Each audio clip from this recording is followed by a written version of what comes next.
అబ్దుల్ కలాం గారి పేరు విన్నారా? భారతదేశ రాష్ట్రపతి.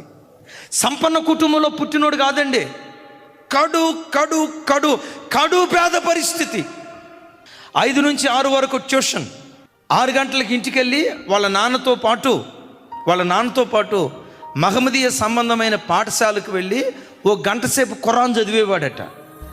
6 నుంచి 7, 7ంటికి ఖురాన్ చదువుకొని అయిపోయిన తర్వాత వెంటనే పరిగెత్తుకుంటా ఇంటికి వచ్చి సైకిల్ వేసుకొని రైల్వే స్టేషన్కి వెళ్ళి న్యూస్ పేపర్ తీసుకొని ఇంటింటికి వెళ్ళి డైలీ న్యూస్ పేపర్ వేసేవాడట. ఇదిగో న్యూస్ పేపర్ అని డైలీ న్యూస్ పేపర్ వేసేవాళ్ళట.